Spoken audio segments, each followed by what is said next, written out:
Hey guys, how's it going? Hope you've been well. This video is talking about the Tundra, kind of a phase one build on this guy right here because I am planning to do more. I'm trying to get it all knocked out before Overland Expo West down in Flagstaff.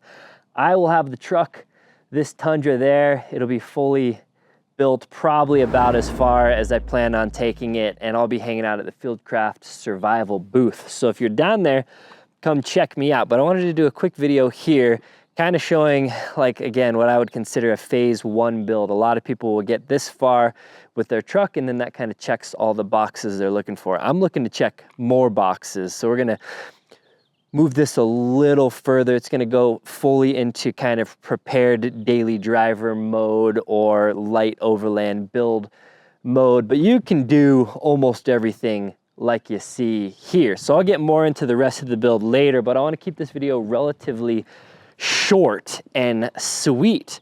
So what you're seeing right here, quick rundown, is we lifted it 2.5 inches. That's on the Ironman 4x4 2.5-inch foam cell pro lift, 37-inch Toyo AT3 tires, Relations race wheels. These are the RS2-H's, they're the hybrids, so I can put bead locks on them or run them just like this, or put protection kind of beauty rings on them in bronze. These are the zero offsets. I'll get more on why I went with that later. Got the Diamondback cover on the back with the crossbin, up top bed racks, a couple things inside that I'll get to, and then Alpha Rex headlights, talk more on them, and TRD Pro grill. I think that's about it. So let's kind of just jump into some details here. So I opted to try out the, and then with the suspension here, we got the RRW upper control arms here. So when you do lift your vehicle, you do change some geometry, and oftentimes you want to add upper control arms. These are, I don't believe they come in this color yet. This is like an anodized black, looks beautiful. And behind is the 2.5-inch coilovers. So here they are adjustable for ride height. I went for the heavies in the front because let me tell you a little bit more about the suspension actually. So I like a true suspension lift. I like, when I lift a truck, I like to lift the front and the rear the same. Trucks come with a little bit of a rake in them, so because they're kind of designed to be loaded down. So I never personally, whatever, you can do what you want to do. I don't like to level trucks. I like to lift them. So this is lifted 2.5 inch in the front, 2.5 inch in the rear, because I haul stuff or sometimes I tow stuff or whatever. And you could do airbags or whatnot, but I just like the look of a truck that's a little higher in the back. And then once it gets some weight in it, then it settles down a little bit. So I love rake. I hate squat. So this is 2.5 inch front and rear. I had the boys at Running for Tacos install all of this while I was down there kind of helping them with some stuff. I'm actually about to head down to work on bumpers here. But what the kit comes with is both the shocks and the coils in the rear. They're foam cell 2.5 or 2.8 inch bodies actually, so pretty big reservoirs, but no remote reservoirs in these, no adjustment, nothing like that. They're tuned and dialed in for the truck, so kind of just a no nonsense, great for daily driver. You don't gotta worry about much maintenance or anything like that. Suspension lift. Now, I did spec it. You can choose the weights. Basically, on the website, you don't have to guess with part numbers and this and that. You just say, how much extra weight am I going to have in the front and the rear? And in the front, I believe I went for the heavy load in the front. So that's 110 to 240 pounds of additional weight. So that's going to be my bumper and my winch and a couple lights up there. And then in the rear, I went with medium load with accessories. So that's 440 to 880 pound additional rear weight, because bed cover, rear bumper, bigger spare tire, all the other stuff in there. I guessed I'd be kind of in that range. So right now it is running a little bit stiff because I bought the suspension for what I was planning on putting on it. So if you're not planning on putting bumpers, then you know you would get some lighter springs.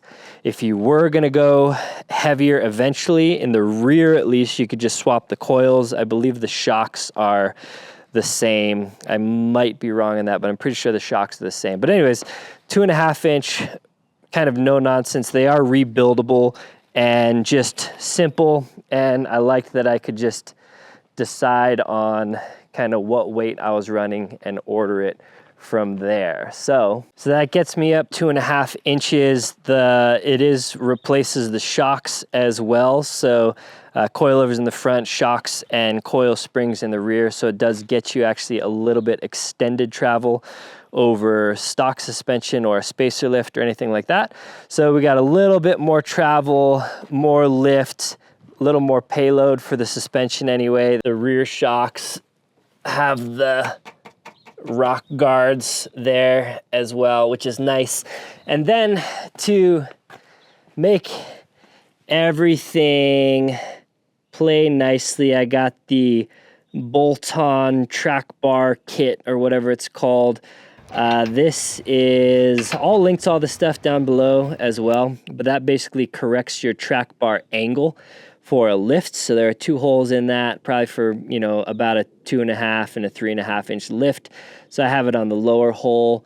Track's really nice. They were able to get the alignment dialed in really nice. So that in the rear, and then upper control arms in the front. If you're gonna go 2.5 inch or higher, you're probably gonna wanna get upper control arms. And then these, again, are adjustable, the coilovers. So I may adjust that once I put the bumper and winch on, we'll kind of see. But yeah, RRW upper control arms with the Ironman 2.5 inch foam cell pro kit. Happy with it, honestly. Rides pretty nice, but like I said, a little bit rough, but I'm hoping that'll smooth out once I have full weight in this thing. So I will do a follow-up on that once we got the full build dialed in for wheels and tires, since this is again kind of daily driver vehicle here in the mountains of Colorado. I opted for the Toyo Open Country AT3s. These were not available in 37 inch at launch, but now they are. Well, they have been for a while. And I like these because they are M+S rated. Snow is a big part of my life, so these will just do a little bit better in snowy conditions. Still a little bit aggressive for some trail use, but really just a great all-terrain tire that performs really well on the road. And this truck will see a lot of pavement. So I went for that. You cannot fit a full size 37 by 1250 spare underneath. The biggest you can fit, clearing the track bar and the hitch, is a 35 inch tire, and even a 35 inch just barely clears. So since I probably won't have to use this spare maybe ever, I actually went for a 35 1150 instead of a 1250. So a little bit thinner, tucks in there a little bit nicer. It's a little bit lighter weight. People get really hung up on full-size spares. And if you are, you know, if you have a swing out, if you are traveling long distances potentially, then yeah, full-size spare is great. But I typically plug a tire if I get that kind of incident, or they have these like glue treads as well where you can repair sidewalls. I haven't actually used those, but you can put on a 4-wheel drive vehicle that can be 2-wheel drive. You would put, if you needed to drive a longer distance, you'd put the 35 inch spare on the front, put it in rear wheel drive, and then you're not messing up any of your drivetrain components until you're able to get a new 37. So anyway, 35 inch spare underneath is as big as you can get. And again, I use this truck for hauling and doing stuff, so I'm not going to be putting a swing out on this truck because a lot of times I'll be traveling with my tailgate down or whatever. So swing out kind of gets in the way for a truck that you're using for truck things from time to time. And then the wheels, the Relations race wheels, RS2-H's. Now, I don't anticipate putting bead locks on this truck. And again, it's not like going to be a primarily trail use truck. So I was thinking about going for the S's instead of the H, the hybrid. You go for the S's, and they're a little bit lighter weight. They don't have the ability to run a bead lock, but these were kind of my second choice, and they had them in stock in bronze. And the bronze with the magnetic gray, I think, is actually a really nice little color combo there. So these are 17 by 8.5 inch wide, I believe, and a 0 offset. So a 0 offset on the Tundras stick out a little bit. I'm actually going to I'm not putting fiberglass fenders on, but I am going to put on some fender flares, some NY top that actually just came in. And those, I think, will stick out to about perfect tire width. So keep the truck a little cleaner, keep the rocks and dirt and mud from shooting up quite as much. But if you weren't gonna do fender flares and you wanted kind of the flush look, then you'd probably want to go for like a plus 12 offset, would really bring you in there. Now the 37-inch tires clear fine. The only thing I'm rubbing on right now is this deflector that I'm going to be removing when I put the bumpers on. And in the rear, no rubbage. They remove this bolted on thing and then do a little chop. It's not even kind of like your standard body mount chop where they have to weld a plate back in. It's just chopping off the excess and then kind of folding this felt liner up. And I think, yeah, I don't think we even cut anything at all here. And we got no rub on the 37-inch tires with the 0 offset on the rear of this. So people have talked about this. You know, I feel a little repetitive because I've covered all this in my previous. This is my second third-gen Tundra I've had. But 37-inch tires on this generation Tundra does not need gears. 10-speed transmission, turbo engine, plenty of power. I don't feel like it shifts weird. Nothing funny is going on. I don't ever feel like I'm like lacking in power or anything like that. So people have asked a bunch, do you need to re-gear it on 37s? No, you don't need to re-gear it. And I'm high elevation driving mountain passes and stuff, and I feel fine. So you certainly can re-gear it, but I don't think this truck needs it. Like the third gen Tacoma, for instance, like desperately needs re-gear. I don't think this one does. We'll see about the fourth gen Tacoma. So that's what I got going on. And then we got the Diamondback cover. This is the Diamondback HD. I went for the smooth and with the cleats. I really have found that I like the cleats. I use them so much when I'm doing stuff like getting up onto the bed cover. I just use it as a handle, and then I'm up there like that. And then again, this truck, I haul a lot of stuff in it, on it, and I tie down stuff to the cleats all the time. So this is kind of not fully a prototype, but this is an Uptop rack on it, 4-inch height, a little bit more than 4-inch when it's just right on the cover, a little higher when it's in this. So this is the actual Yakima channel. So we're making this rack system, this crossbar system, compatible with the front runner channels, the Yakima channels, etc. So kind of a no-nonsense crossbar, easily adjustable and a removable setup to slide back and forth. I have them on the very back here and on the very front here because I'm gonna go pick up a bunch of lumber here soon and run that into the cab. I don't feel like hooking up my trailer. I just wanna haul 12 to 16 foot pieces, strap them down really good onto the rails. That's again where I'll use these cleats to really strap them down on there and be good. The cross bin, I think I'm gonna do a whole truck gear video, but we're loaded out here with a bunch of goodies in the crossbin. I absolutely love the crossbin 4T because it takes up a minimal amount of bed space and you can still haul like sheet goods and stuff here. I have a bunch of boxes in here, but essentially this is only consuming the top 4 inches of your bed in the middle, And then on the sides, it goes a little deeper, but that's where your wheel wells are kind of already eating into the space. So you can still fit 4-inch sheet goods all the way to the back, all the way up to 4 inches from the top. So I really like the 4T.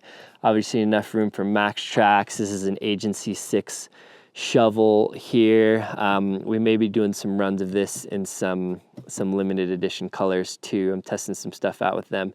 And other gear. So I'm gonna do a whole truck gear video eventually, but that's not here yet. So we got, I'll cover more of this in the upcoming video, but I'm kind of loading up some of the mods to take down to running for tacos right now. And then we couldn't forget about the Alpha Rex Nova headlights. I love these headlight animations so much. Sometimes I just come out here and lock my door for the heck of it. But these are the ones that are all blacked out, 4 projectors in there. And then the amber DRLs with the sequential turn signals. I just think they look good. And then the Toyota TRD Pro. This is just an OEM TRD Pro grill. I don't have anything in it yet, so that'll come later at some point. But these output really good, look good, installs very easy, just kind of OEM factory fitment. I did have the really nice Platinum headlights in here, so probably I didn't need to upgrade them to these because the Platinum, I think you can get them on other models as well. They come standard on the Platinum, but the projector or not the cheapy LEDs, but the nicer ones, those headlights were actually pretty good, but they were just still kind of, I don't know, they weren't blacked out, and I like the blacked out look. I do still have the dark chrome grille, so I need to kill that. Yeah, like I said earlier, I kind of wanted to keep this video short, so I'll do a separate video that has kind of interior modifications and gear and stuff. But real quick, I always like to add a phone holder. So this is just a MagSafe charger and phone holder, and it actually is pretty secure. Now, if I was romping through Baja, it might come off, but for normal stuff, I've never had this come off. I'll link all this stuff down below, but this is paired with the 67 Designs Series 55 tray mount. So that kind of mounts up in this little compartment, and you still actually have room to put stuff in this little cubby. And then I just have the power coming out of the cigarette lighter up here. So really clean, minimal guy, and you get the whole track bar. So if you wanted to put other radios or phones or Garmin screens or whatever up here, you have this whole thing. Right now I just have this. I like it here because it's not blocking the vent, and it's easy to view still. If something pops up, you know, I don't text and drive, or I try not to text and drive, but sometimes it's easier just to see your phone right there when something comes in. So I like that. I did add a Garmin mini dash cam up there. It is out of sight there. So kind of a nice little mount. Let me know if you need more info on any of that stuff. I think other than that, I didn't do any other interior mods. So yeah, try to keep this video relatively short and sweet. I will do another update once we're kind of sitting at final weight, to give you an update on how the suspension's doing once the bumpers are in, and then probably do a full walk around. At that point, I will do like a very quick but detailed, just like technically detailed 10-minute 0 to hero full build video where I show a lot more of the installation process and everything there. So quite a few more videos coming up of the Tundra. And then again, if you're going to be at Overland Expo Flagstaff, mid-May, I'll be hanging out. The Tundra will be at the Fieldcraft Survival booth. Check out my Instagram if you have an Instagram, because I am going to be doing like a breakfast and a lunch 1 or 2 days where we're just going to cook up peak refuel meals and just kind of give them out. And I'm gonna do that. I'll announce that on Instagram. I'll announce it here if I remember to and have time. But yeah, I think that's gonna do it for this video. But man, whew, looking good on the 37s. The mag gray, the MGM is looking nice. Still undecided whether I'm gonna wrap it or not, but I mean, I like the look. So yeah, that's the truck. Let me know if you have any questions down below. Running for Tacos is where I picked up a lot of this stuff, and they did the install stuff, and they'll be doing more of the install stuff on this. Well, I'll be kind of helping them. They let me go in the back and wrench with them to make it a little faster. So I have a code there, I think LLOD. But again, I will link everything down below. I'll probably make a new updated website page for the Tundra, just at LLOD.us/Tundra. So I'll update that when I remember. All right, guys. Well, hope you enjoyed it. Thumbs up it, leave me a comment. Let me know what you want to see. If you have any questions, and I'll do my best. All right, take care.